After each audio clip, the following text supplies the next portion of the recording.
Hello बच्चों, welcome back to physics unlock.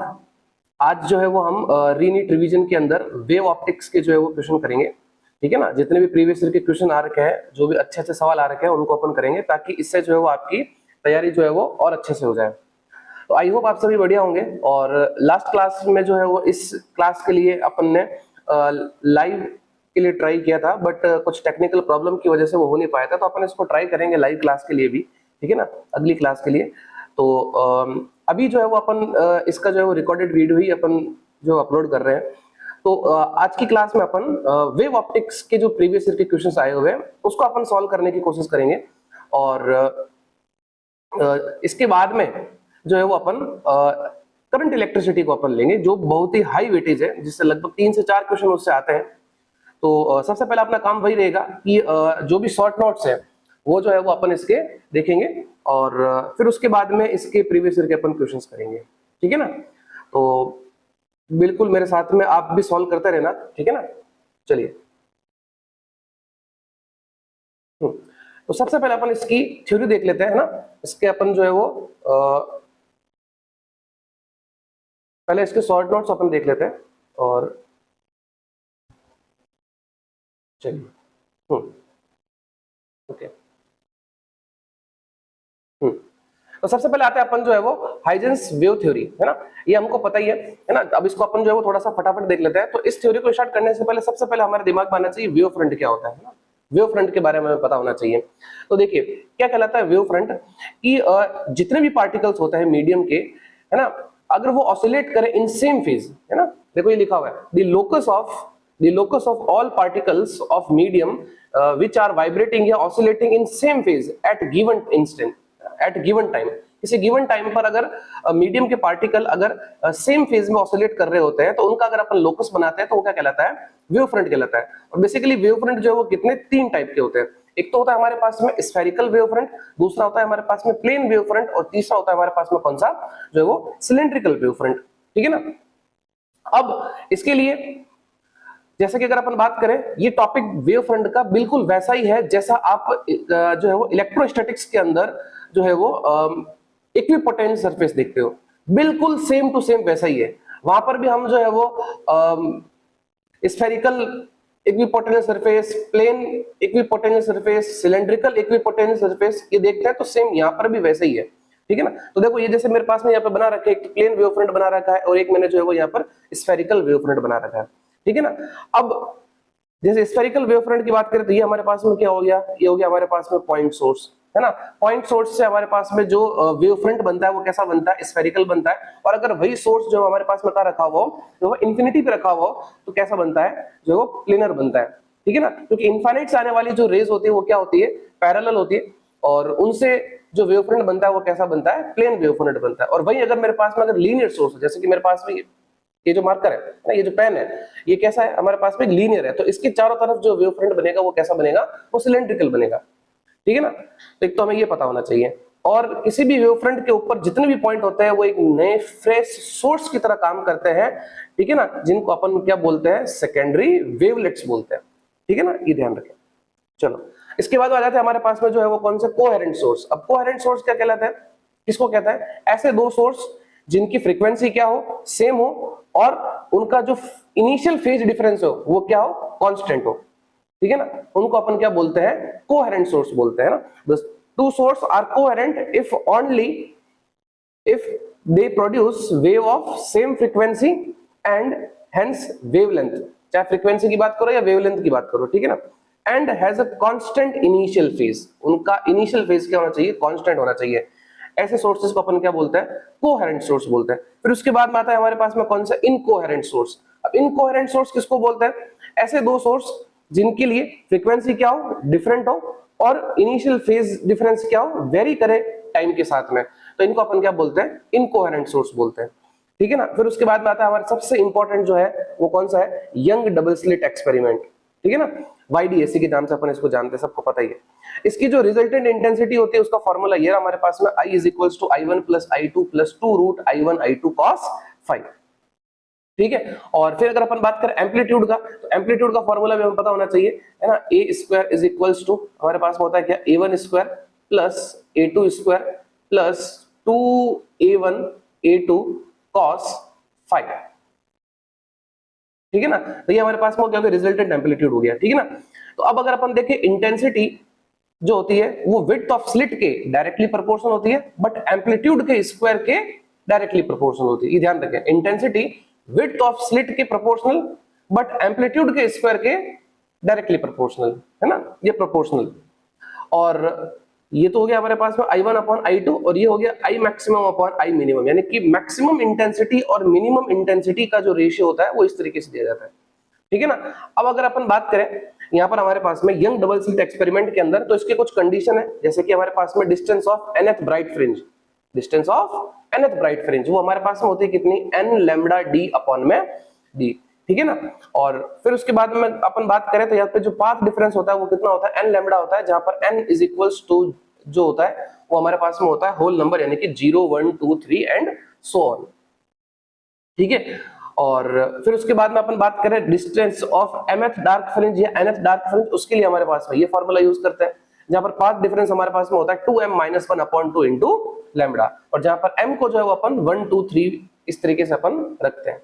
और fringe width का फार्मूला हमारे पास में हो गया क्या, lambda capital D upon small d, जहां पर कैपिटल D जो होता है वो दोनों स्लिट के बीच की डिस्टेंस होती है, और स्मॉल d जो होता है वो क्या होता है, कैपिटल D क्या हो गया, दोनों स्लिट के, सॉरी स्लिट और स्क्रीन के बीच की डिस्टेंस, और स्मॉल d क्या हो गया हमारे पास में, दोनों स्लिट के बीच की डिस्टेंस, ठीक है ना।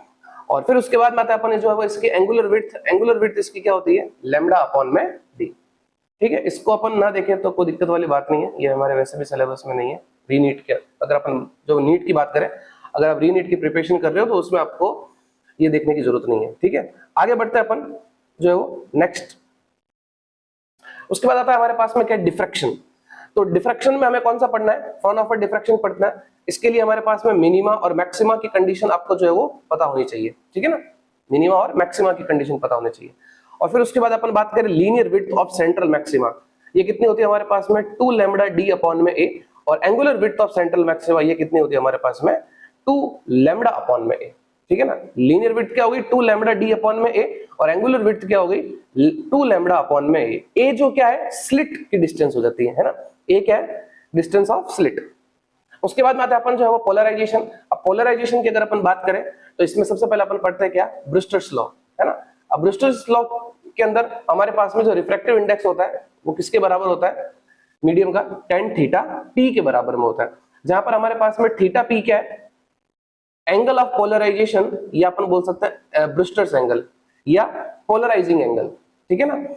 जब अगर लाइट पोलराइज होती है तो रिफ्लेक्टिंग और रिफ्रैक्टिंग रेज जो होती है वो क्या होती है, एक दूसरे के परपेंडिकुलर होती है, ठीक है ना। तो ये हमारे पास में ये जो लाइट आ रही है, ये हमारे पास में जो लाइट आ रही है, ये जो लाइट आ रही है ये कैसे है, ये अनपोलराइज लाइट है। ये कैसे लाइट है, ये अनपोलराइज लाइट है। अगर ये पोलराइज होती है तो ये जो रिफ्लेक्टेड रे है ये कौन सी रे होगी हमारे पास में, रिफ्लेक्टेड रे, ये हमारे पास में है कौन सी, रिफ्लेक्टेड रे, और ये कौन सी हमारे पास में, रिफ्रैक्टेड रे,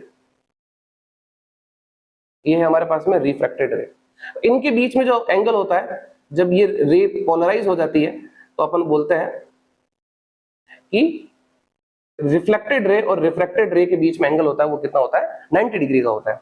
फिर उसके बाद में आते हैं अपन जो है वो मेलस लॉ। अब मेलस लॉ क्या होता है कि जो इंटेंसिटी होती है वो cos स्क्वायर थीटा के डायरेक्टली प्रोपोर्शनल होती है, ठीक है ना। और जहां पर हमारे पास में प्रोपोर्शनलिटी का साइन हटाते हैं तो आई किसके बराबर, सॉरी प्रोपोर्शनलिटी का साइन हटाते हैं तो अपन यहाँ पर क्या लगाते हैं, आई नॉट, है ना, एक कांस्टेंट जो क्या होती है intensity of incident polarised light, ठीक है ना। चलो तो अब अपन जो है वो इसके क्वेश्चंस पे चलते हैं, है ना। ये तो इसका जो है वो बिल्कुल क्विक रिवीजन हो गया एक तरीके से, इसके शॉर्ट नोट्स हो गए, तो इनको आप वापस से देख लेना है। आप अपन इस पर ज्यादा टाइम वेस्ट नहीं करेंगे क्योंकि आप सबने ये चीजें पढ़ी हुई है, तो मैंने बस एक तरीके से सिर्फ इसका क्विक रिवीजन करवाया, क्या इसके फॉर्मूला है, क्या इसकी थ्योरी है, क्या इसके कॉन्सेप्ट्स है, ठीक है ना। अपन आगे बढ़ते हैं इसके जो है वो फर्स्ट क्वेश्चन पे, ठीक है। चलो तो ये हमारे पास में फर्स्ट क्वेश्चन, इसको अपन जो है वो सॉल्व करने की कोशिश करते हैं। तो चलिए इसका पहला क्वेश्चन करते हैं अपन। क्या दे रखा है अपने पास में कि if two light waves having same frequency, का मतलब कोहेरेंट सोर्स हो गया, है ना, जिनकी इंटेंसिटी का जो रेशियो है वो कितना दिया हमें इंटेंसिटी रेशियो जो दिया गया हमारे कितना 4:1, ठीक है ना। उसके बाद आपसे पूछा गया ratio of maximum to minimum intensity, अपने को मैक्सिमम और मिनिमम इंटेंसिटी का रेशियो बताना है और इंटेंसिटी का रेशियो दिया गया है। तो सीधी सी बात आपको क्या दिया गया है, I1 अपॉन में I2 बराबर में कितना दिया गया है 4:1। तो अगर अपने को मैक्सिमम और मिनिमम इंटेंसिटी का रेशियो निकालना है तो मैक्सिमम अपॉन मिनिमम इंटेंसिटी, तो ये अपने पास में क्या होता है √I1 प्लस √I2 का होल स्क्वायर और फिर divided by √I1 minus √I2 का होल स्क्वायर, यही होता है। अब अपन जो है वो यहाँ पर ये वैल्यू रख लेते हैं, तो I1 को अपन जो है वो 4i मान लेते हैं, ठीक है ना। I1 बराबर में कितना 4i और तो I2 हमारे पास में कितना हो जाएगा i हो जाएगा। तो ये आपके पास में हो गया कितना √4i और फिर प्लस √i, ठीक है ना, और फिर डिवाइडेड बाय अपने पास में √4i माइनस √i का होल स्क्वायर, ठीक है ना। तो यहां से आपके पास में ये i से i जो है वो क्या हो जाएगा कैंसिल आउट हो जाएगा और फिर अपने पास में कितना बचेगा 2 + 1 यानी कि 3 और नीचे बचेगा अपने पास में कितना 1, तो ये आपके पास में हो जाएगा 3/1 का होल स्क्वायर यानी कि कितना रेशियो आ जाएगा 9:1। तो ये इसका जो है वो आंसर होगा, यानी कितना होगा 9:1, ठीक है ना। चलो नेक्स्ट क्वेश्चन के ऊपर चलते हैं अपन। अगला क्वेश्चन ये रहा हमारे पास में, क्या कह रहा है, red light is generally used to observe diffraction pattern from single slit if blue light is used instead of red then diffraction pattern. देखिए कह रहा है कि जब अपन रेड लाइट को अगर अपन जनरली यूज करते हैं तो हमें डिफ्रैक्शन पैटर्न जो है वो सिंगल स्लिट से ऑब्जर्व होता है। तो आपसे ये पूछा गया है कि अगर अपन रेड लाइट की जगह पे जो है वो ब्लू लाइट यूज करें तो डिफ्रैक्शन पैटर्न क्या होगा। तो अगर अपन यहाँ पर देखें तो जो फ्रिंज विड्थ होती है वो क्या होती है हमारे पास में beta is equal to lambda capital D upon में स्मॉल डी, है ना। तो यहां से अगर अपन देखें तो फ्रिंज विड्थ है एक तरीके से अपन बोल सकते हैं कि लैम्बडा के क्या है डायरेक्टली प्रोपोर्शनल है, ठीक है ना। अब अगर अपन देखें विब ग्योर में, ये हमारे पास में विब ग्योर, ठीक है ना। तो जब अगर अपन इस डायरेक्शन में चलते हैं तो वेवलेंथ क्या होती है इंक्रीज करती है। तो इसका मतलब हमारे पास में जो रेड लाइट की वेवलेंथ है वो क्या है ज्यादा है किससे ब्लू से, ठीक है ना। रेड लाइट की वेवलेंथ क्या ज्यादा है किससे ब्लू से, तो इसका मतलब रेड लाइट से डिफ्रैक्शन पैटर्न हो रहा है। तो यानी कि अपने को ऐसी लाइट अपने को देनी पड़ेगी या आनी पड़ेगी कि जिसकी वेवलेंथ क्या हो रेड लाइट से ज्यादा हो, तो इसलिए इसके अंदर जो डिफ्रैक्शन पैटर्न है वो क्या हो जाएगा कॉन्ट्रैक्ट हो जाएगा। तो इसका आंसर होगा क्या विल कॉन्ट्रैक्ट, ठीक है ना। मोर क्लियर नहीं हो सकता है क्योंकि जो इंटेंसिटी है या जो अगर अपन बात करें जो लाइट आ रही है वो एक तरीके से क्या हुई हमारे पास में रेड कलर की है, तो एक तरीके से वो अपन समझ सकते हैं कि वो थ्रेशोल्ड है, ये समझो, है ना, जैसे अपन फोटो इलेक्ट्रिक इफेक्ट में पढ़ते थे। तो यहाँ पर ब्लू लाइट की वेवलेंथ रेड से क्या है कम है, तो इसलिए ये क्या करेगी कॉन्ट्रैक्ट करेगी। तो इसका आंसर क्या होगा विल कॉन्ट्रैक्ट। नेक्स्ट अगला क्वेश्चन है हमारे पास में, in Young double slit experiment the slits are 2 mm apart, है ना। स्लिट जो है वो कितनी 2 mm दूर है एक दूसरे से, और फिर उसके बाद में कहा गया are illuminated by a photons of wavelength 12,000 angstrom and 10,000 angstrom at what minimum distance. आपसे पूछा गया वो मिनिमम डिस्टेंस बताइए from common central bright fringe, यानी कि सेंट्रल ब्राइट फ्रिंज से जहां स्क्रीन कितनी डिस्टेंस पे है 2 मीटर की डिस्टेंस पे है, ठीक है ना। और फिर उसके बाद में क्या बोल रहा है from the slit will a bright fringe from one interference pattern coincide with a bright fringe from the other. यानी कि यहां पर आपको ये दिया गया है कि दो फ्रिंज जो है वो क्या कर रही है कोइंसाइड कर रही है, मतलब एक ही जगह पर बन रही है। तो जब अगर एक ही जगह पर बन रही है ना, कोइंसाइड कर रही है, दोनों क्या कर रही है कोइंसाइड कर रही है, कोइंसाइड कर रही है, तो इसका मतलब अपन ये डायरेक्ट कंडीशन लगा सकते हैं n1 λ1 is equals to n2 λ2, ठीक है ना, क्योंकि d और d तो कांस्टेंट है वो तो कट जाएंगे, ठीक है ना। और यहां से हमारे पास में हो जाएगा क्या n1 upon n2 is equals to λ2 upon λ1, और λ2 हमारे पास में कितना है 10,000 और λ1 हमारे पास में कितना है 12,000, ये 12,000 हो गया, ठीक है ना। और इसको अपन सॉल्व करेंगे तो ये आपके पास में कितना आ जाएगा 5 अपॉन में 6। तो यहां से अगर अपन देखें तो n1 बराबर में कितना 5 है ना, n1 हमारे पास में कितना हो गया 5 हो गया। और n2 जो है वो हमारे पास में कितना हो गया, 6 हो गया। अब आपको क्या बताना है, मिनिमम डिस्टेंस बतानी है सेंट्रल मैक्सिमम से, है ना। तो इस पे आ जाते हैं अपन, तो ये हो जाएगा आपके पास में y मिनिमम, और ब्राइट फ्रिंज है तो ब्राइट फ्रिंज के लिए अपन क्या लगाते हैं, n1 लैम्डा 1 d अपॉन में d, यही होती है ब्राइट फ्रिंज की कंडीशन। अब n1 हमारे पास में कितना है, 5 है, तो आपके पास में हो जाएगा ये y minimum is equals to 5 multiply lambda 1 कितना है अपने पास में 12,000 एंगस्ट्रॉम, एंगस्ट्रॉम को चेंज करेंगे कितना हो जाएगा 10 की पावर माइनस 10, और फिर मल्टीप्लाई कैपिटल डी हमारे पास में कितना दिया है, इसको थोड़ा ऊपर कर लेते हैं, कैपिटल डी हमें पास इसमें कितना दिया, 2 मीटर दिया है, तो ये आपके पास में आ गया यहाँ पर कितना 2, एंड डिवाइडेड बाय ये हमारे पास में स्लिट की डिस्टेंस कितनी दी है 2 mm, तो ये हो जाएगा आपके पास में 2 into 10 to the power minus 3, ठीक है ना। तो अब इसको आपको क्या करना है, सॉल्व करना है, और सॉल्व करके इसका जो है वो अपने को आंसर निकालना है। तो इसका आंसर जो है वो फाइनल आंसर मैं यहाँ पे लिख रहा हूँ डायरेक्ट, ये आएगा आपके पास में y minimum is equals to, इसको कैलकुलेट करेंगे अपने पास में ये आ जाएगा कितना 6 mm, ठीक है ना, क्योंकि आप देखिए यहाँ से 2 से तो ये 2 कट जाएगा, है ना, और 12 5 का 60 होता है, तो इसका मतलब कहीं ना कहीं जो है वो 6 आंसर आएगा ही आएगा। तो हमारे पास में एक ही ऑप्शन में 6 mm दे रखा है, तो ये इसका फाइनल आंसर होगा। चलिए अगले क्वेश्चन के ऊपर चलते हैं अपन। ये कह रहा है अ parallel beam of fast moving electrons is incident normally on a narrow slit, a fluorescent screen is placed at large distance from the slit if the speed of electron is increased, speed of electron is increased, which of the following statement is correct, बोला गया कौन सा statement जो है वो correct होगा। तो first option कह रहा है diffraction pattern is not observe on the screen in the case of electron, the angular width of central maximum of the diffraction pattern will increase, और थर्ड ऑप्शन कह रहा है the angular width of central maximum will decrease, और last option कह रहा है the angular width of central maximum will be unaffected. तो देखो अगर अपन बात करें इलेक्ट्रॉन के लिए, अगर अपन उसकी वेवलेंथ की बात करें तो लैम्डा इज इक्वल्स टू अपन लिखते हैं क्या, h अपॉन में mv, यही होता है, ठीक है ना। और अगर अपन इसकी बात करें एंगुलर विड्थ की, एंगुलर विड्थ है ना, एंगुलर विड्थ की बात करें तो theta, theta is equals to क्या होता है, लैम्डा अपॉन में स्मॉल d। तो अगर अपन देखें यहाँ पे कि जो एंगुलर विड्थ है, एंगुलर विड्थ वो वेवलेंथ के तो डायरेक्टली प्रोपोर्शनल, बट वेलोसिटी के इनवर्सली प्रोपोर्शनल।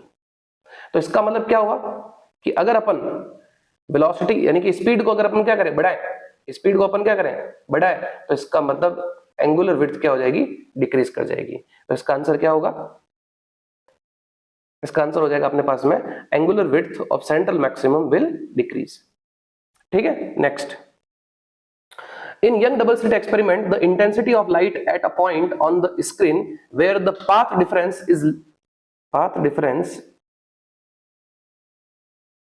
is नहीं आएगा यहाँ पे,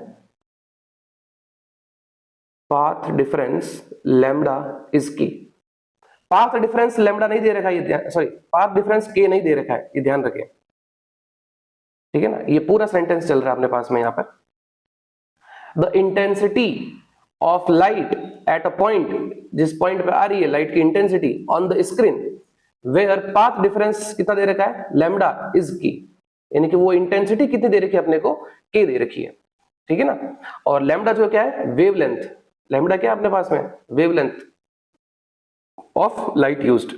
उसके बाद आपसे पूछा गया द इंटेंसिटी, यानी कि इंटेंसिटी बतानी है at point where the path difference is lambda by 4।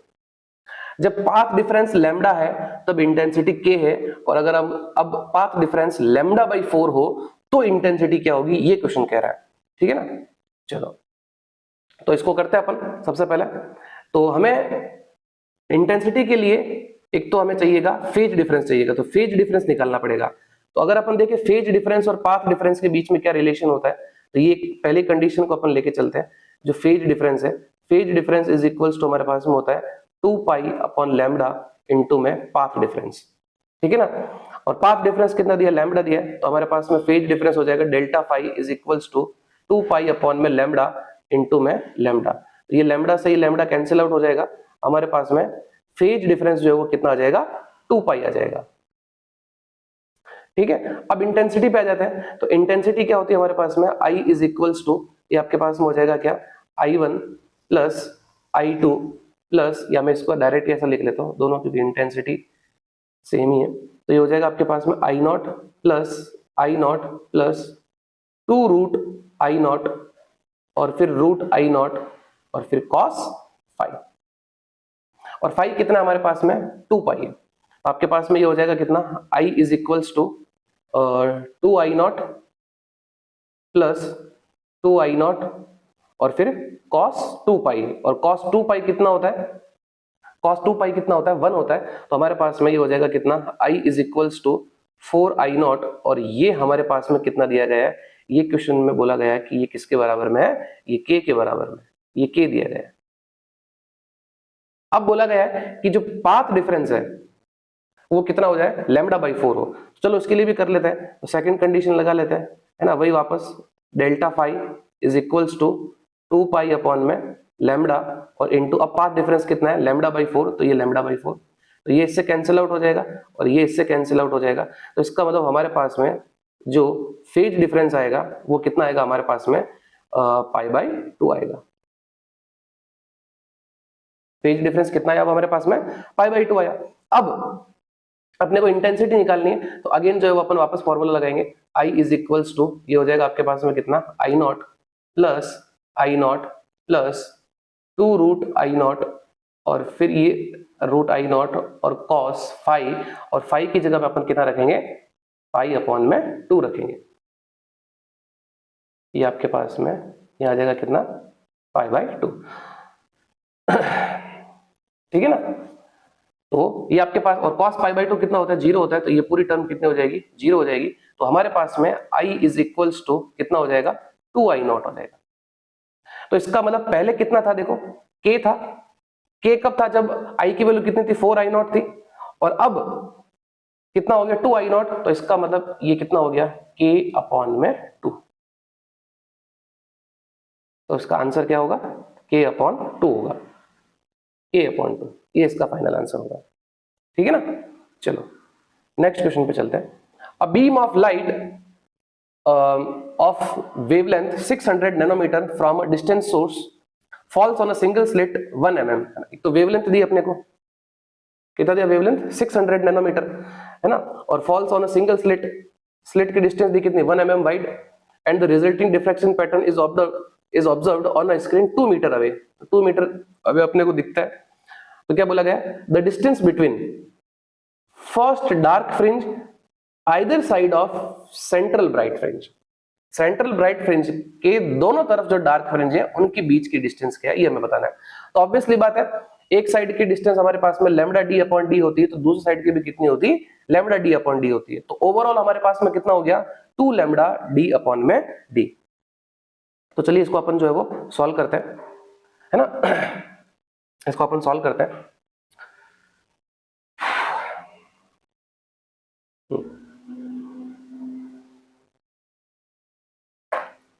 इसको करिए एक बार सॉल्व, ठीक है ना।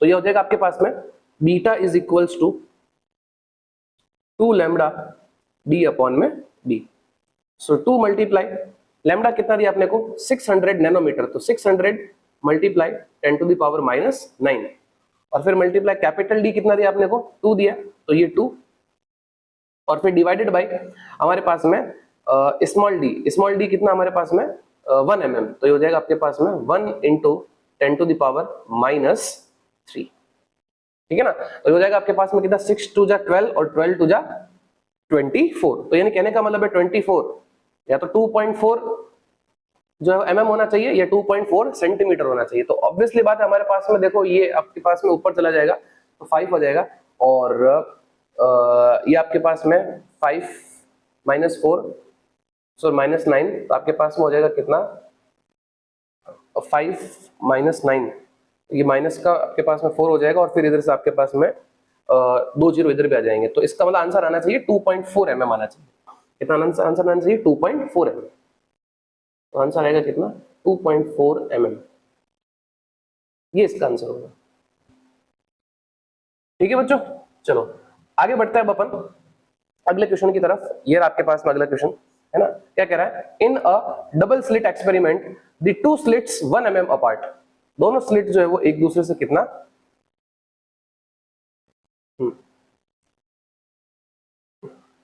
in double slit experiment two slits are 1 mm apart and screen is placed 1 meter away. A monochromatic light of wavelength, light की wavelength दी थी कितनी, 500 nanometer is used. What will be the width of each slit, है ना, each slit की जो है वो हमें क्या पूछी गई, width पूछी गई, और क्या बोला गया कि tan maxima of double slit within the central maxima of single slit experiment. अब देखो क्वेश्चन बड़ा अच्छा सवाल है और ये AIPMT 2015 के अंदर पूछा हुआ क्वेश्चन है। ये बोल रहा है, जैसा आपको इसके अंदर एक तो डबल स्लिट एक्सपेरिमेंट भी दिया है और आपको जो है वो सिंगल स्लिट एक्सपेरिमेंट भी दिया है। तो इसमें आपसे ये बोला गया कि डबल स्लिट एक्सपेरिमेंट के अंदर कि जो उसकी 10 ब्राइट फ्रिंज है ना, डबल स्लिट एक्सपेरिमेंट के अंदर जो 10 ब्राइट फ्रिंज है वो सिंगल स्लिट एक्सपेरिमेंट के अंदर जो सेंट्रल मैक्सिमा बनता है उसके अंदर आ जाए।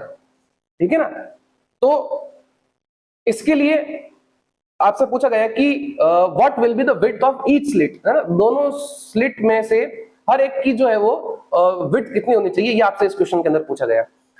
तो देखिए इसको अपन सॉल्व करते हैं, तो बड़ा ही आसान सा सवाल जो है वो आपको दिया गया है। ठीक है ना, तो अब देखो इसके अंदर अपने को क्या करना है, चलो तो सबसे पहले तो अपने को यहां पर ये देखना है कि डबल स्लिट एक्सपेरिमेंट के अंदर एक तो आपको सबसे पहले क्या क्या चीज दे रखी है, एक तो आपको दे रखा दोनों स्लिट के बीच की डिस्टेंस जो कितनी हमारे पास में 1 mm है, कितनी हमारे पास में 1 mm है, और स्क्रीन से जो वो कितना 1 मीटर की जो है वो डिस्टेंस पे रखा गया है, और वेवलेंथ कितनी दी आपको 500 नैनोमीटर दी है। तो अब सबसे पहले इसके देख लेते हैं अपन जो विड्थ है सेंट्रल मैक्सिमा की सिंगल स्लिट एक्सपेरिमेंट के अंदर वो कितनी है हमारे पास में। So width of central maxima in single slit experiment, तो वो क्या होती है हमारे पास में, वो होती है हमारे पास में 2 लैम्बडा डी अपॉन में स्मॉल डी। ठीक है ना, और वही अगर अपन बात करें width of central maximum in double slit experiment, तो वो हमारे पास में कितनी होती है, लैम्बडा डी अपॉन में स्मॉल डी। ठीक है ना, यही होती है हमारे पास में। अच्छा यहां पर अपन जो है वो इसकी जगह पे डी, क्योंकि दोनों जगह डी आ रहा है तो अपन एक जगह जो है वो अपन ए यूज करते हैं, इसकी जगह कितना हो जाएगा, ए हो जाएगा। ठीक है ना, अब आपसे क्या बोला गया कि जो डबल स्लिट एक्सपेरिमेंट है उसके अंदर जो 10 मैक्सिमा है ना, 10 मैक्सिमा है, वो सेंट्रल मैक्सिमा के अंदर ऑब्टेन हो जाते हैं। तो सीधा सा आपके पास में यानी कि जो 10 इंटू लैम्बडा डी अपॉन में डी इज इक्वल्स टू, ये हो जाएगा आपके पास में 2 लैम्बडा डी अपॉन में ए। ठीक है ना, ये अब इसको आप जो है क्या करिए, सॉल्व कर लीजिए। ठीक है, तो यहां से क्या होगा, देखो लैम्बडा डी से ये लैम्बडा डी कैंसिल आउट हो जाएगा और ए को उस तरफ आप शिफ्ट कर दो और डी को इधर, तो ये आपके पास में 2 से ये 5 टाइम्स कट जाएगा, तो a इज इक्वल्स टू, ये हो जाएगा आपके पास में कितना, d अपॉन में कितना 5, और d कितना दे रखा है आपने को 1 mm दे रखा है, तो ये आपके पास में 1 mm और फिर डिवाइडेड बाय कितना 5, तो आपके पास में कितना हो जाएगा, ये 0.2 mm, कितना हो जाएगा 0.2 mm, तो इसका आंसर क्या होगा 0.2 mm। ठीक है, चलिए अब अपन आगे बढ़ते हैं नेक्स्ट अगले क्वेश्चन की तरफ। तो ये दे रखा आपको 2 slits in young double slit experiment having width in the ratio 1:25, the ratio of intensity at maxima and minimum in interference pattern। देखो आपको क्या दिया, width का रेशियो दिया है, कितना दिया आपको 1:25, है ना, यानी कि W1 अपॉन में W2 इज इक्वल्स टू कितना दिया है 1/25, और आपसे जो है वो क्या पूछा गया है, मैक्सिमम और मिनिमम इंटेंसिटी का जो है वो रेशियो पूछा गया है। ठीक है ना, तो अब यहां से अगर अपन देखें तो हमें पता है कि I1 upon I2 is equals to होता है कितना, W1 अपॉन W2। तो इसका मतलब उनकी इंटेंसिटी का रेशियो भी कितना हुआ, 1:25 हुआ। अब आप क्या करिए, मैक्सिमम और मिनिमम इंटेंसिटी का रेशियो लगा लीजिए, I maximum upon I minimum, है ना, जो आपके पास में क्या हो जाएगा, √I1 प्लस √I2 का होल स्क्वायर और फिर divided by √I1 minus √I2 का होल स्क्वायर। बस अब I1 को आप I मान लीजिए और I2 को जो है वो आप कितना 25 मान लीजिए। तो ये आप ये रखोगे तो आपके पास में देखो ये I तो आपके पास में क्या हो जाएगा, कैंसिल आउट हो जाएगा। 25 का आपके पास में 25 का स्क्वायर रूट आपके पास में कितना हो जाएगा, 5 हो जाएगा। और 5 प्लस 1 आपके पास में कितना हो जाएगा, 6, है ना। और 6 ये हो जाएगा आपके पास में कितना, 6 और फिर डिवाइडेड बाय, और ये हो जाएगा आपके पास में कितना, 4 का होल स्क्वायर। तो ओवरऑल कितना हो गया, 36 अपॉन में कितना, 16। तो ये आपके पास हो गया कितना, 9/4। तो रेशियो कितना है, 9/4, ठीक है ना। तो इसका सेकंड ऑप्शन करेक्ट हो जाएगा। चलो अगले क्वेश्चन की तरफ चलते हैं। In a double slit experiment the two slits are 1 mm apart. दोनों स्लिट जो है वो एक दूसरे से 1 mm दूरी पर है और स्क्रीन से जो है वो कितना, 1 मीटर की जो है वो दूरी पर रखा गया। और मोनोक्रोमेटिक लाइट जिसकी वेवलेंथ कितनी है, 500 नैनोमीटर है, वो यूज की गई है। तो आपसे पूछा गया what will be the width of each slit. अच्छा ये क्वेश्चन वापस से रिपीट हो गया एक दिन। हाँ बिल्कुल बिल्कुल ये रिपीट हो गया, तो कोई बात नहीं। अगले क्वेश्चन पे चलते हैं। For a parallel beam of monochromatic light of wavelength lambda, diffraction is produced by a single slit whose width is a. Order of wavelength of light. Or if the d is the capital D is the distance of screen from slit, the width of central maxima. तो ये तो आपका direct answer हो जाएगा इसका, 2 lambda d upon में a, है ना। width पूछी गई आपसे, यानी कि डिस्टेंस पूछी गई, the distance of the screen from the slit, और फिर उसके बाद में क्या पूछा गया, the width of central maximum। तो ये तो आपको रिजल्ट याद होना चाहिए, है ना, कितना, 2 लैम्डा d अपॉन में a। जैसे मैंने बता रखा है यहाँ पे स्टार्टिंग में, ये आपके पास में विड्थ ऑफ सेंट्रल मैक्सिमा, है ना, 2 लैम्डा d अपॉन में a। तो ये तो डायरेक्ट है। चलो आगे बढ़ते हैं नेक्स्ट। ये बढ़िया सवाल है। The interference pattern is obtain in 2 coherent light source of intensity n। Intensity का रेशियो दिया कितना, n, और बोला गया आपसे कि I maximum minus I minimum और I maximum plus I minimum का रेशियो क्या होगा, ठीक है ना। तो देखो आपको क्या दिया गया, I1 अपॉन I2 का रेशियो कितना दिया, n दिया है, ठीक है ना। तो अपन क्या करते हैं, I1 को अपन जो है वो कितना ni मान लेते हैं, ठीक है ना, और I2 को जो है वो अपन कितना मान लेते हैं, I मान लेते हैं। तो सबसे पहले अपन जो है वो क्या निकालते हैं, मैक्सिमम निकाल लेते हैं। तो मैक्सिमम इंटेंसिटी क्या होगी, तो मैक्सिमम इंटेंसिटी क्या होती है, √I1 प्लस √I2 का होल स्क्वायर, है ना। तो ये हो जाएगा आपके पास में √ni प्लस √I का होल स्क्वायर, ठीक है ना। और फिर यहां से आ जाते हैं अपन I मिनिमम। I मिनिमम क्या हो जाएगा हमारे पास में, √ni माइनस √I का होल स्क्वायर, ठीक है ना। अब I maximum minus I minimum और फिर इस तरीके से I maximum plus I minimum.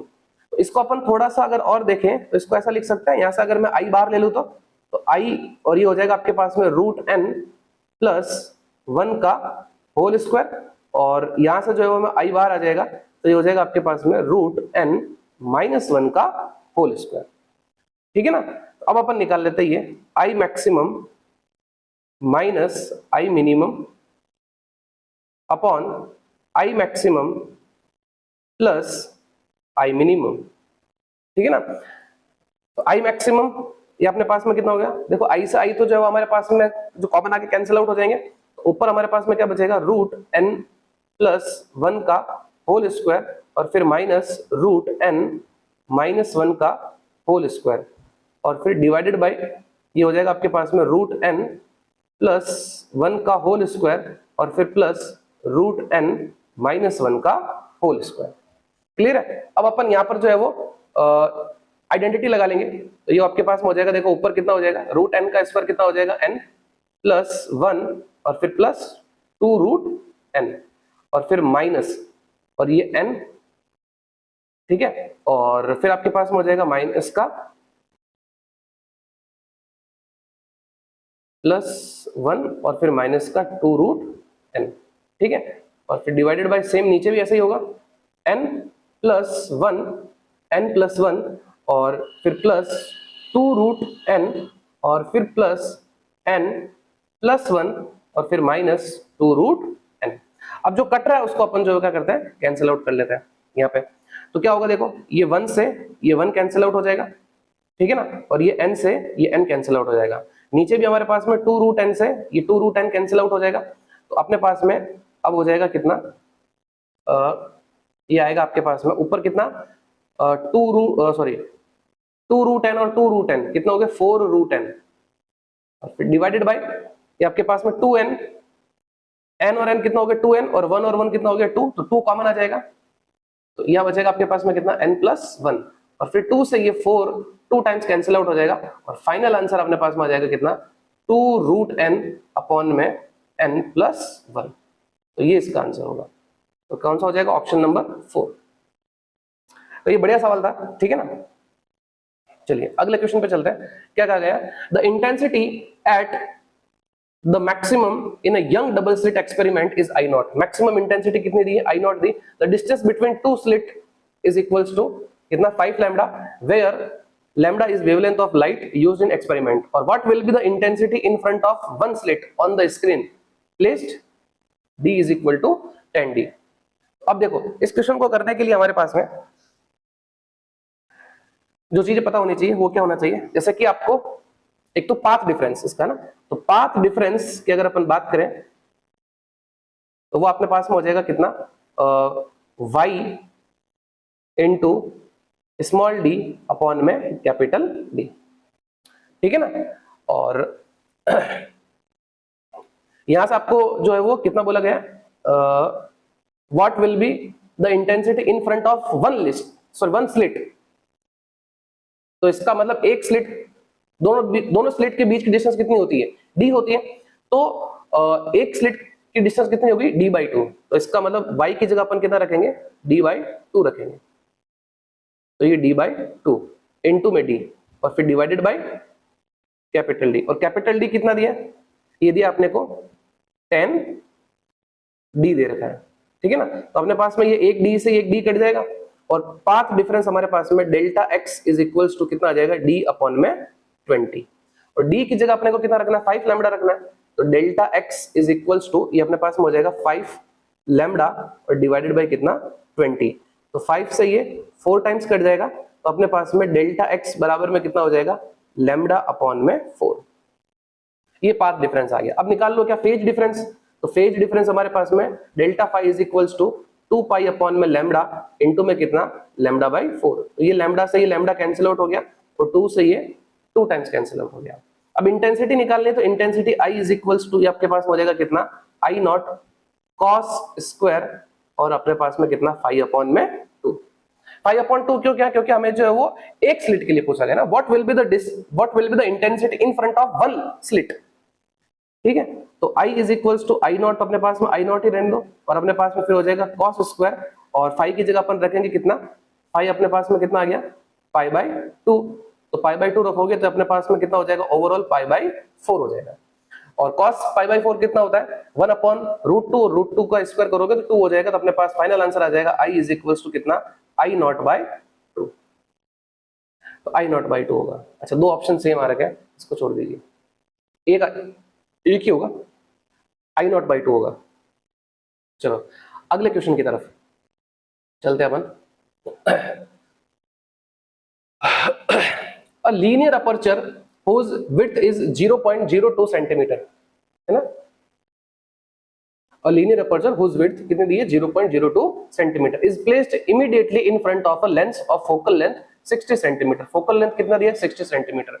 जब भी फोकल लेंथ दी जाए तो समझना उसकी जो है वो d की वैल्यू दे रखी है, d बोलो या फोकल लेंथ बोलो एक ही बात है, वो कितना दिया आपको, 60 सेंटीमीटर दिया है, ठीक है ना। और the aperture is illuminated normally by a parallel beam of wavelength. Wavelength कितनी दी आपको 5 × 10⁻⁻5। तो वेवलेंथ दे रखी है आपको 5 × 10⁻⁻5 सेंटीमीटर, ठीक है ना। बोला गया the distance of first dark band of the diffraction pattern from the centre of screen. आपको डार्क बैंड की डिस्टेंस पूछी गई है फर्स्ट डार्क बैंड की, है ना। और इसके लिए आपको स्मॉल डी भी दिया है, वो कितना दिया है 0.02 सेंटीमीटर, ठीक है ना। तो फर्स्ट डार्क बैंड की बात कर रहा है, first dark band, first dark band. तो फर्स्ट डार्क बैंड के लिए हमारे पास में ये हो जाएगा कितना, y इज इक्वल्स टू, अपने पास में n की जगह पे कितना आ जाएगा 1 आ जाएगा, ये हो जाएगा आपके पास में लैम्डा d अपॉन में d। और ये कितना दे रखा आपको 5 × 10⁻⁻5 है, तो -7 हो जाएगा, सेंटीमीटर को मीटर में बदल देंगे। और d कितना दिया आपको 60 सेंटीमीटर, तो 60 × 10⁻⁻2 और डिवाइडेड बाय d कितना दिया आपको 0.02 सेंटीमीटर। तो सेंटीमीटर को बदल देंगे इसको भी मीटर में, तो 10⁻⁻, ठीक है ना। तो अब इसको आप सॉल्व करिए और फिर बताइए क्या आंसर आ रहा है इसका। चलो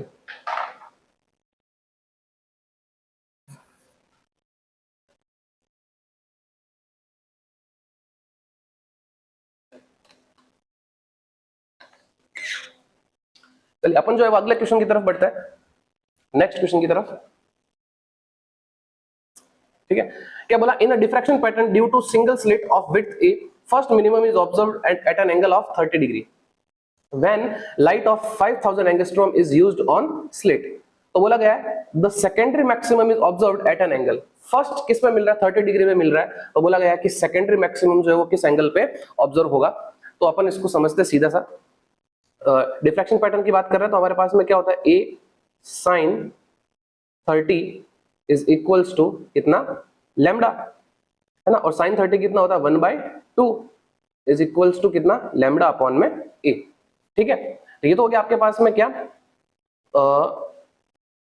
the diffraction pattern due to single slit of width a first minimum, ये आपको क्या दिया गया है फर्स्ट मिनिमम, तो ये मिनिमम की कंडीशन हो गई। अब आपसे क्या पूछा गया, सेकेंडरी मैक्सिमम पूछा गया है। तो सेकेंडरी मैक्सिमम के लिए हमारे पास में फॉर सेकेंडरी मैक्सिमम, तो सेकेंडरी मैक्सिमम की बात कर रहा है, तो सेकेंडरी मैक्सिमम के लिए हमारे पास में ये हो जाएगा कितना a sin theta is equals to, secondary maximum के लिए n इक्वल्स टू 2 रखेंगे, n इक्वल्स टू कितना रखेंगे 2 रखेंगे। तो n इक्वल्स टू 2 रखोगे तो आपके पास में ये हो जाएगा कितना a sin theta equals to 3 λ/2, क्योंकि दो मिनिमम के बीच में एक मैक्सिमम होगा या दो मैक्सिमम के बीच में एक मिनिमम होगा, ठीक है ना। एक उधर शिफ्ट कर लेंगे तो आपके पास में ये हो जाएगा sin theta is equals to 3 lambda upon में 2 × a, और लैम्डा अपॉन में a कितना दे रखा है 1/2 दे रखा है। तो आपके पास में ये हो जाएगा 3/2 × 1/2, और फाइनल आंसर आपके पास में यहाँ से theta is equals to sine inverse कितना हो जाएगा 3/4। आंसर होगा इसका साइन इनवर्स 3/4, ठीक है बच्चों। चलिए अगले क्वेश्चन पे चलते हैं अपन। अगला क्वेश्चन दे रखा है Young double slit experiment is first perform in air, पहले एयर में परफॉर्म किया गया, and then in a medium other than air. It is found that, ये इंपॉर्टेंट है, 8th bright fringe in the medium lies 5th dark fringe lie in air. बोला गया कि 8th bright fringe जो है, जो मीडियम में जो 8वीं ब्राइट फ्रिंज बन रही है और जो एयर में 5th डार्क फ्रिंज बन रही है वो एक दूसरे के ऊपर लाई कर रही है ना। और फिर पूछा गया कि उस मीडियम का रिफ्रैक्टिव इंडेक्स क्या होगा। तो क्या बोला गया कि 8th ब्राइट फ्रिंज, 8वीं ब्राइट फ्रिंज और 5th डार्क फ्रिंज, ठीक है। अच्छा 8th ब्राइट फ्रिंज का है, ये है इन मीडियम, और ये का है इन एयर, ये आपसे बोला गया है, ठीक है ना। तो 8वीं ब्राइट फ्रिंज मीडियम में और 5th डार्क फ्रिंज एयर में ये क्या कर रही है, कोइंसाइड कर रही है। तो अब ब्राइट फ्रिंज के लिए कंडीशन आपको यंग्स डबल स्लिट में आनी चाहिए, है ना। अगर अपन जैसे ही यहाँ पर 8 ब्राइट फ्रिंज की बात करते हैं तो और 5th डार्क फ्रिंज की बात करते हैं तो देखो क्या होगा, कंडीशन क्या होती है nth डार्क फ्रिंज की अपने पास में कि n लैम्डा d अपॉन में d, और वहां पर क्या होती है हमारे पास में 2n माइनस 1 अपॉन में 2 लैम्डा d अपॉन में d, ये होती है। तो अब अगर अपन यहां पर अगर अपन बात करें 8th ब्राइट फ्रिंज की बात कर रहे हैं तो इसका मतलब ये हो जाएगा आपके पास में, हाँ 8 ब्राइट फ्रिंज की बात करें तो ये हो जाएगा 8 लैम्डा, लेकिन यहां पर लिखेंगे लैम्डा डैश, और ये हो जाएगा आपके पास में कितना d अपॉन में स्मॉल d। और इसके लिए अपन जो करेंगे वो कितना हो जाएगा 5 2 जा 10, 10 में से 1 चला जाएगा, पीछे कितना बचेगा 9 लैम्डा d अपॉन में स्मॉल d, ठीक है ना, 2d, यही होगा। क्योंकि अगर अपन ब्राइट की बात करें तो ब्राइट के लिए क्या होता है n लैम्डा d अपॉन में d होता है, और वहीं अगर अपन डार्क फ्रिंज की बात करें तो वो क्या होता है 2n माइनस 1 अपॉन में 2 और फिर लैम्डा d अपॉन में स्मॉल d। अब रख लो यहाँ पर ये वैल्यू, अब जो कट रहा है वो काट दो, और लैम्डा डैश की जगह अपन रखेंगे क्या लैम्डा अपॉन में म्यू, क्योंकि वेवलेंथ जो होती है मीडियम में वो म्यू टाइम्स कम हो जाती है।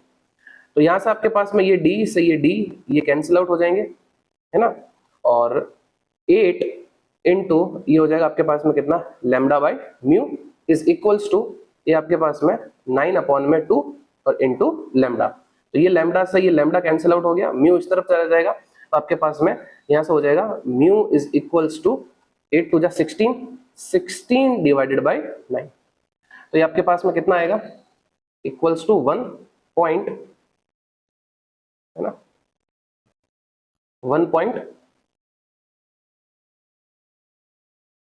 1.7 के आसपास आएगा, 1.78। तो ये इसका फाइनल आंसर होगा 1.78। चलो अगले क्वेश्चन की तरफ बढ़ते हैं। क्या बोल रहा है, to पोलराइड्स P1 and P2 are placed with their perpendicular to each other. Unpolarized light I2 is incident on P1, और फिर बोला गया a third polarized P3 is kept in between P1 and P2 such that its axis makes an angle 45 degree with that of P2। बोला गया the intensity of transmitted light from P2, P2 से, देखो इसमें आपको simple सी चीज बोली गई है कुछ इस तरीके से, जैसे कि पोलराइड है,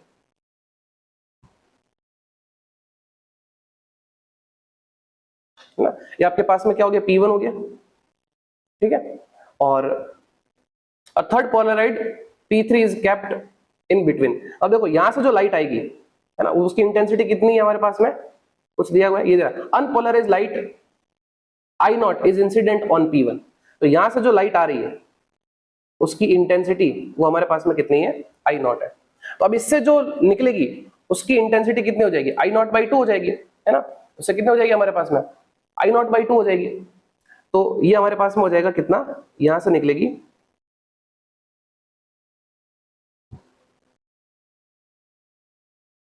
और इसको अपन थोड़ा सा ऐसे बना लेते हैं,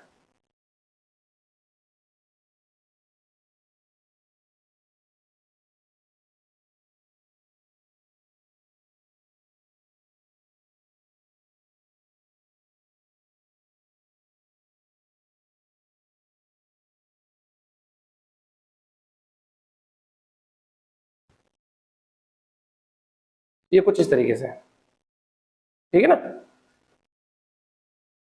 और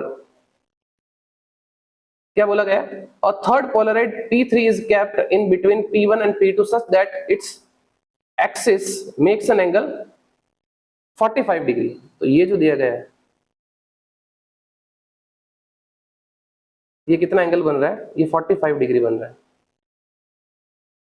एंगल कितना बन रहा है 45 डिग्री। और ये हो गया आपके पास में पोलराइड कितना P2, और ये हो गया आपके पास में पोलराइड कौन सा P3, ठीक है ना। तो ये आपको दिया गया। अब अपन आगे बढ़ते हैं। अब क्या बोला गया, आफ्टर P1, तो एक तो अपन बात करें सबसे पहले आफ्टर P1, तो आफ्टर P1 तो P1 जो इंटेंसिटी हो जाएगी वो अपने पास में कितने हो जाएगी I0 by 2, ठीक है ना, कितने हो जाएगी हमारे पास में, आई नॉट बाई 2 हो जाएगी। और फिर अपन उसके बाद करें आफ्टर P3, आफ्टर P3 अब इंटेंसिटी कितनी आ रही है यहाँ पे, आई नॉट बाई 2 आ रही है, ठीक है ना। तो अपन फॉर्मूला लगाएंगे अपन वापस भाई, I1 ये हो जाएगा आपके पास में I2 is equals to I1 और फिर cos स्क्वायर 45, ठीक है ना। तो ये आपके पास में हो जाएगा, और I1 कितना है, I नॉट बाई 2, तो ये हो जाएगा आपके पास में I नॉट बाई 4। तो यहां सब कितना आ रहा है, I नॉट बाई 4, है ना। और अब फिर वापस इनके बीच में एंगल कितना है, 45 डिग्री। अब आफ्टर P2, आफ्टर P2, तो P2 अपने पास में I3 और ये क्या हो जाएगा, I not cos square 45 degree. तो अपने पास में ये हो जाएगा I3 इज इक्वल टू, ये कितना आ रहा है, I नॉट बाई 4, तो ये फिर हाफ हो जाएगी, तो कितना हो जाएगा, I नॉट बाई 8। तो ये इसका होगा फाइनल आंसर, क्या होगा, I नॉट बाई 8। ठीक है, चलो नेक्स्ट क्वेश्चन पे चलते हैं, करिए इसको एक बार ट्राई, फिर अपन आगे देखते हैं इसको।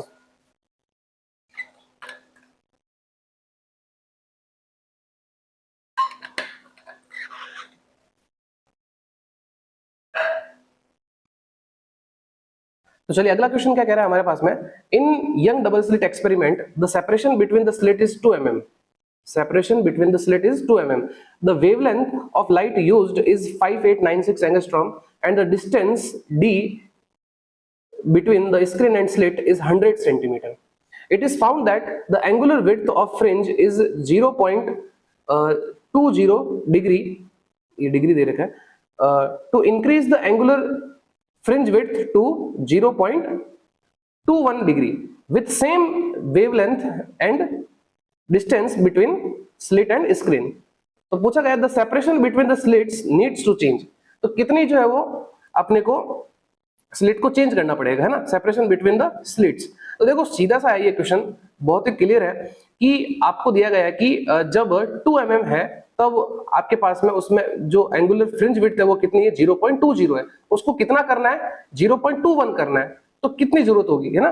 तो सीधा सा है, देखो आपको क्या करना है कि हमें पता है कि जो एंगुलर विड्थ होती है, जो एंगुलर विड्थ होती है, एंगुलर विड्थ वो फ्रिंज विड्थ के इनवर्सली प्रोपोर्शनल होती है। तो यहां से अगर अपन सीधा देखें तो d2 upon d1 is equals to θ2 upon θ1, है ना। तो यहां से आपके पास में ये d2, इसको d1 को जब आप इधर शिफ्ट कर दोगे तो आपके पास में ये हो जाएगा कितना, d2 इज इक्वल्स टू θ2, वो कितना हमारे पास में 0.21 और फिर डिवाइडेड बाई θ1, θ1 कितना हमारे पास में 0.20 और फिर मल्टीप्लाई हमारे पास में d1 कितना था हमारे पास में 2 mm, तो ये 2 mm। बस अब इसको सॉल्व कर लो, आपका आंसर आ जाएगा। तो कितना आएगा, ये क्या आंसर आएगा इसका,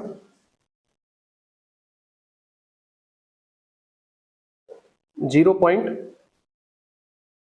20, अच्छा सॉरी इनवर्सली प्रोपोर्शनल है ना, एक मिनट, इनवर्सली प्रोपोर्शनल है, तो इनवर्सली प्रोपोर्शनल में अपन ने ये चीज नहीं होगी, इनवर्सली प्रोपोर्शनल के लिए ये होगा, रुको आंसर नहीं आ रहा है।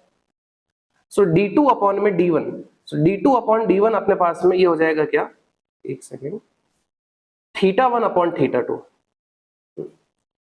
तो अब इसको अगर अपन यहां से d2 निकाले तो d2 इज इक्वल्स टू θ1, θ1 कितना हमारे पास में 0.20 और ये कितना हमारे पास में 0.21 और फिर मल्टीप्लाई ये कितना था हमारे पास में 2 mm। इसको सॉल्व करने में अपने पास में आंसर आ रहा है कितना, 1.9 mm, ये फाइनल आंसर होगा। तो क्या आंसर होगा इसका, 1.9 mm।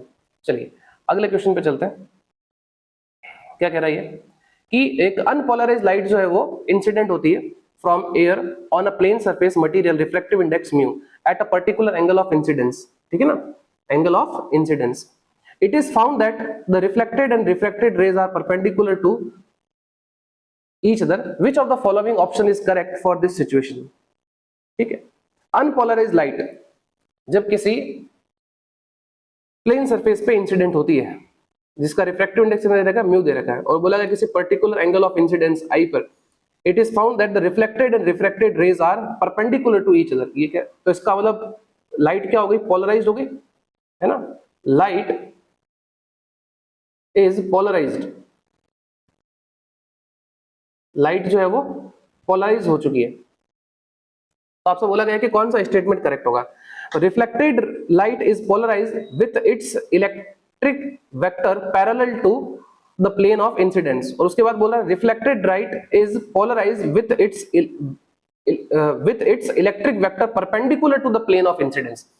तो ये अपना आंसर होना चाहिए, है ना, ये अपना आंसर होना चाहिए कितना, reflected light is polarised with its electric vector perpendicular to the plane of incidence. Next question दिया गया है, light is incident on a polariser with intensity I naught. Polariser पे जो है वो आई नॉट इंटेंसिटी से जो है वो इंसिडेंट करती है light. A second prism is called analyser is kept an angle of 15 degree from the first polariser. तो बोला गया कि फाइनल जो इमर्जेंट लाइट है उसकी इंटेंसिटी क्या होगी, intensity of final emergent light. तो देखो क्लियर है, अगर आई नॉट इंटेंसिटी से अगर पोलराइजर पे गिर रही है तो जो हमें मिलेगी वापस पोलराइजर के बाद में, तो उसकी इंटेंसिटी क्या हो जाएगी, हाफ हो जाएगी। तो ओवरऑल अगर अपन देखें तो I इज इक्वल्स टू हमारे पास हो जाएगा कितना, आई नॉट अपॉन में 2, और फिर अपन लिखेंगे इसको क्या, कॉस स्क्वायर, और थीटा कितना दिया हमारे पास में 15 डिग्री। अब इस 15 डिग्री को कैसे निकाला जाए, 15 डिग्री हमें कुछ पता ही नहीं होता है, तो कोई दिक्कत वाली बात नहीं है। हमारे पास में एक फॉर्मूला होता है कॉस 2 थीटा का, सभी को पता ही होगा, cos 2 theta is equals to, ये होता है हमारे पास में कितना, 2 cos स्क्वायर थीटा -1, ये 1 इधर आएगा और 2 को नीचे शिफ्ट करेंगे तो हमारे पास में हो जाएगा कितना, cos square theta is equals to 1 plus cos 2 theta divided by कितना, 2। ठीक है ना। अब अपन जो है यहाँ पर थीटा की जगह कितना 15 डिग्री रखेंगे, तो 15 मल्टीप्लाई 2 हमारे पास में कितना हो जाएगा, 30 डिग्री हो जाएगा। तो ये अपने पास में हो जाएगा कितना, I is equals to I naught divided by 2 cos square, या इसको अपन जो है वो चेंज करें तो ये हो जाएगा कितना, 1 plus cos 30 and divided by कितना, 2। तो इसको अपन थोड़ा और सिंप्लीफाई करते हैं तो ये हो जाएगा आई नॉट बाई 4, और फिर 1 प्लस cos 30 की वैल्यू कितनी होती है, हमारे पास में √3/2। तो एलसीएम लेंगे यहाँ पर और 2 इस तरफ आ जाएगा, तो ये हो जाएगा आपके पास में आई नॉट डिवाइडेड बाई 8 और फिर मल्टीप्लाई 2 प्लस √3। ये इसका आंसर होगा, यानी कि थर्ड ऑप्शन इसका क्या हो जाएगा, करेक्ट हो जाएगा। चलिए अगले क्वेश्चन की तरफ चलते हैं। क्या बोला गया अगला question, in double slit experiment when light of wavelength 400 nanometer was used, the angular width of first minima form on screen placed 1 meter away was found to be 0.2 degree. What will be the angular width of first minima if the entire experimentally immersed in water? अब देखो ये same question अपन पहले भी कर चुके हैं, है ना, कि जब भी अगर किसी वाटर में या किसी भी जो है वो मीडियम में अगर एक्सपेरिमेंट को अगर अपन करते हैं तो जो वेवलेंथ होती है वो हमारे पास में कितना म्यू टाइम्स कम हो जाती है ना। या अगर अपन बात करें एंगुलर विड्थ की तो वो भी क्या हो जाती है, म्यू टाइम्स कम हो जाती है। तो सबसे पहले अगर अपन बात करें इन एयर, है ना, सो इन एयर है ना, तो फ्रिंज विड्थ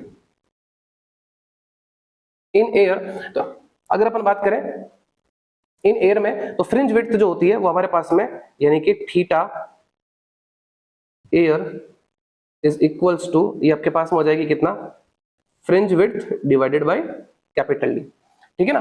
और अगर अपन बात करें इन मीडियम है ना, तो मीडियम में एंगुलर फ्रिंज, ये कौन सी है, एंगुलर फ्रिंज विड्थ, ध्यान रखना कौन सी है ये, एंगुलर फ्रिंज विड्थ। मीडियम में angular fringe width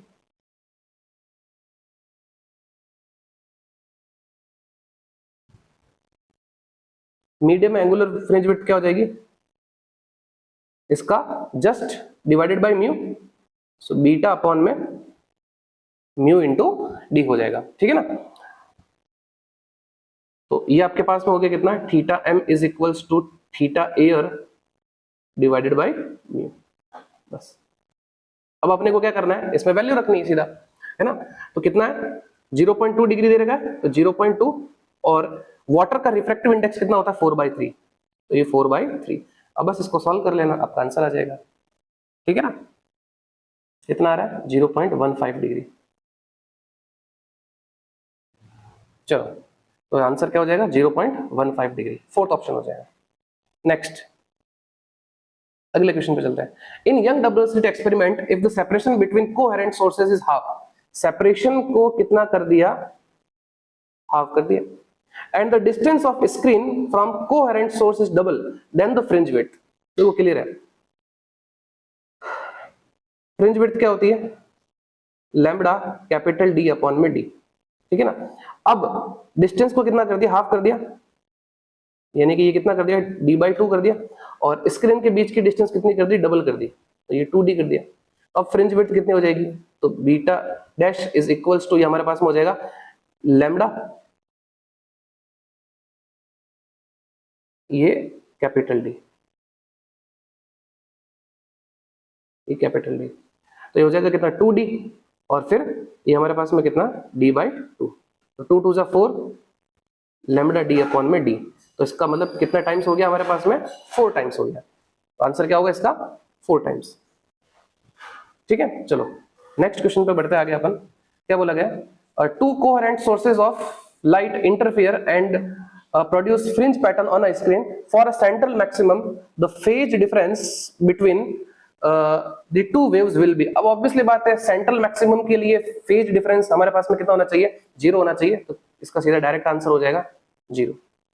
Next, in a young double slit experiment, a student observed 8 fringes in a certain segment of screen when a monochromatic light of 600 nanometer wavelength is used. If wavelength of light changed to 400 nanometer, then the number of fringes would be. देखो सीधी सी बात है, 8 fringes use हो रही है, so 8 fringes बन रही है कब, जब लाइट कितनी है 600 नैनोमीटर है। आपसे पूछा गया है कि how many number of fringes would be observe, जब वेवलेंथ कितनी हो 400 नैनोमीटर हो, तो सीधा है हमारे पास में ब्राइट फ्रिंज के लिए condition for bright fringe,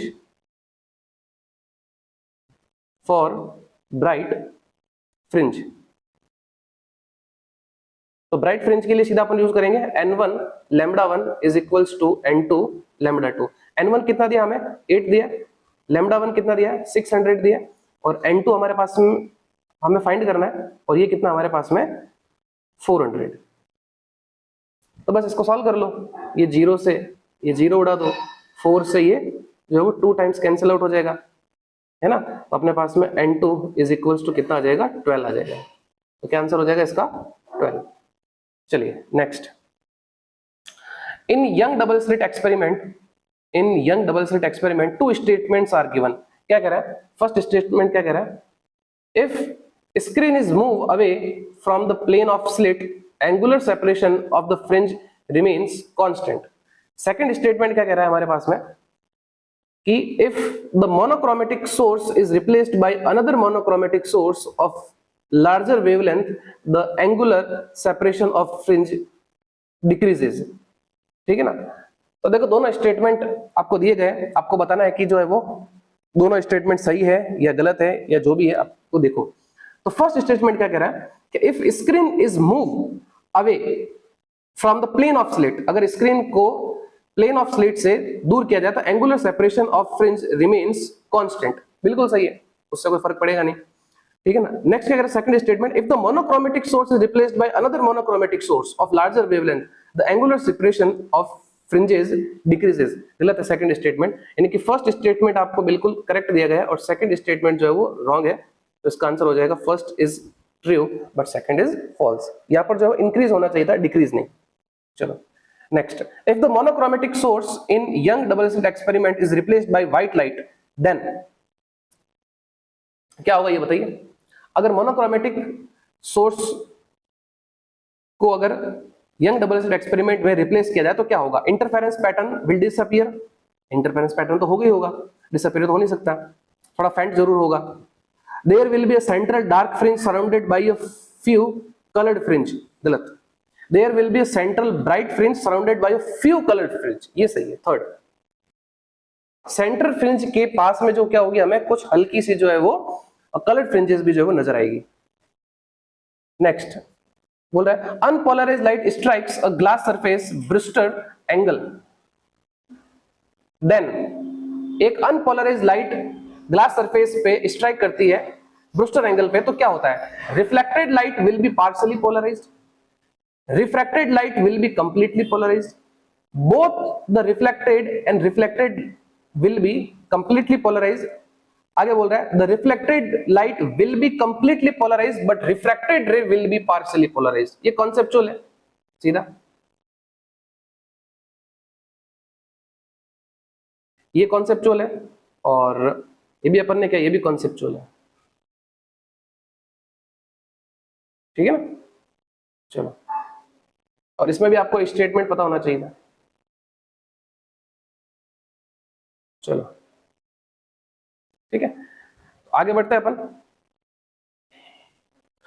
the intensity of transmitted light when a polarised sheet placed between two crossed polaroids at 22.5 degree from the polarisation axis of one of the polaroid is. अच्छा ये देखिए हमने अभी किया थोड़ी देर पहले, तो ये आप खुद करोगे, इसको आप खुद करोगे और इसका आंसर जो है मुझे कमेंट में जरूर बताओगे, ठीक है ना? चलो अगले क्वेश्चन की तरफ चलते हैं। An unpolarised light travelling in air is incident on a refract in a medium of refractive index 1.73 at Brewster angle, then क्या बोल रहा है? एक unpolarised light beam travelling in air is incident on a medium of refractive index कितना दिया है? 1.73 at Brewster angle, then तो क्या होगा ये अपने को देखना है। तो ब्रूस्टर एंगल के लिए अगर अपन देखें तो म्यू इज इक्वल टू क्या होता है? tan थीटा पी, है ना? और ये कितना दिया अपने को? 1.73 दिया, और ये आपके पास में tan कितना हो जाएगा? थीटा पी, और ये कितना होता है? √3 मान लें इसको, तो ये tan थीटा पी, तो इसका मतलब पोलराइजिंग एंगल कितना है हमारे पास में? 60 डिग्री। पोलराइजिंग एंगल कितना है? 60 डिग्री। अब क्या कह रहा है?